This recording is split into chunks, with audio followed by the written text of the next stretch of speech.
এখন থেকে কোনো মাদক সম্রাট বা মাদক সেবককে ধরিয়ে দিতে পারলে পাবেন পুরস্কার। এইভাবেই কথাগুলো বললেন মাননীয় সংসদ সদস্য পীরজাদা হানজালা।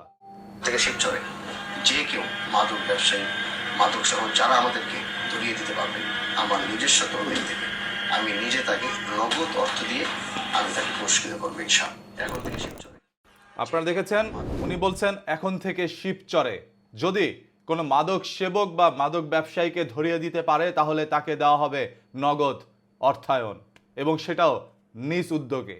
মানে সরকার দিবে না, তার নিজের টাকা দিয়ে তিনি পুরস্কৃত করবে যে ধরিয়ে দিতে পারবে, এবং তার নামও প্রকাশ্যে কারো সামনে আনবে না, সেটা রাখবে গোপনে।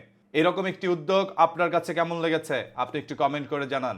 যদি এইভাবে বাংলাদেশের প্রত্যেকটি সংসদ সদস্য উদ্যোগ নেয় যে তার অঞ্চলের মধ্যে যদি কেউ মাদক সেবন করে বা মাদক দ্রব্য বিক্রি করে তাহলে তাকে ধরিয়ে দিতে পারলে পাবে নগদ অর্থায়ন।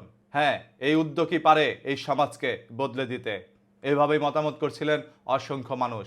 পীরজাদা হানজালা সাহেবের এই কথাগুলো আমি মনে করি এই পুরো দেশকে আসলে বদলে দিতে পারে। কারণ আপনারা দেখেছেন মাদক সেবন করে বিকৃত মস্তিষ্কের অধিকারী হয়ে মানুষ একের পর এক অন্যায় কাজে লিপ্ত হচ্ছে, কেড়ে নেওয়া হচ্ছে মানুষের জীবনগুলোকেও। হ্যাঁ, শুধুমাত্র মাদক সেবন করলেই মানুষ পারে বিকৃত কাজ করতে। একজন স্বাভাবিক মানুষ কখনোই আরেকজন মানুষকে নির্মমভাবে দুনিয়া থেকে সরিয়ে দিতে পারে না। যারা করছে তারাই মাদক সেবন করেই করছে। যদি মাদক সেবনকারীকে বন্ধ করতে চান তাহলে তার আগে বন্ধ করতে হবে মাদক বিক্রেতাকে। মাদক বিক্রি করে তারা প্রকাশ্যে ঘুরে বেড়াচ্ছে বুক ফুলিয়ে। আবার শোনা যায় কিছু সংখ্যক দলের কাছ থেকেও পাচ্ছে তারা পিছন থেকে ক্ষমতা। তাদের ক্ষমতার উৎসই হচ্ছে অন্যান্য নেতারা। আবার ওই নেতারাই চায় এই এলাকার জনপ্রতিনিধি হতে। হ্যাঁ, আপনারা বুঝতে পেরেছেন কি বুঝাতে চেয়েছি। বাই দ্য ওয়ে, আপনাদের কাছে যদি ভিডিওটি ভালো লেগে থাকে অবশ্যই শেয়ার করে দিবেন, যাতে করে প্রত্যেকটি মানুষ পুরস্কার পাওয়ার আশায় হলেও সেই সকল মাদক ব্যবসায়ী, মাদক সেবনকারীদেরকে ধরিয়ে দিতে পারে। বাংলাদেশের সরকার মাননীয় প্রধানমন্ত্রী জনাব তারেক রহমান ইতিমধ্যেই মাদকের বিরুদ্ধে দিয়েছে জিরো টলারেন্স। এর কারণে হয়তোবা মাদক যারা বিক্রি করেছে এতদিন এবং সেবন করেছে তারা একটু ভয়েই রয়েছে। বাংলাদেশের সরকারের এই উদ্যোগের সাথে আমরা সবাই চাই সহযোগিতা করতে। আসুন, আপনার এলাকায়, আপনার বাড়ির আশেপাশে কোথাও যদি কেউ মাদক বিক্রি করে থাকে, মাদক সেবন করে থাকে, তাকে ধরিয়ে দেন।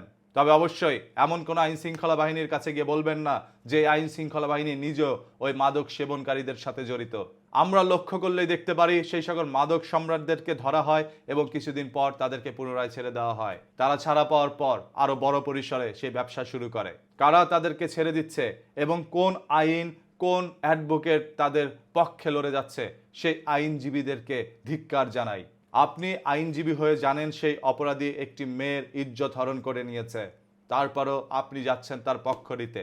আপনাদের মতো আইনজীবীর কারণেই অপরাধীরা অপরাধ করতে ভয় পাচ্ছে না এবং তারা ঠান্ডা মাথায় অপরাধ করে যাচ্ছে। তাই এই দেশকে পরিবর্তন করতে হলে সেই সকল আইনজীবীগুলোকে পরিবর্তন করতে হবে যারা জেনে শুনেও অপরাধীর পক্ষে কথা বলে শুধুমাত্র টাকার আশায়। যদি টাকার আশায় আপনি অপরাধীকে বাঁচানোর চেষ্টা করেই থাকেন তাহলে অপরাধীও তো টাকার আশায় অপরাধ করবেই। এতে করে দেশ কখনোই পরিবর্তন হবে না। আজ একজন মাননীয় সংসদ সদস্য পীরজাদা হানজালা যে কথাগুলো বলেছেন, এই কথাগুলো শোনার পর আমার কাছে ব্যক্তিগতভাবে ভালো লেগেছে। মনে হয় এই উদ্যোগই পরিবর্তন করবে আমাদের এই দেশ। তাই চলুন সবাই এখন থেকে সরকারের বিরোধিতা না করে সরকারকে সাহায্য করি তার প্রত্যেকটি উদ্যোগ বাস্তবায়ন করার জন্য।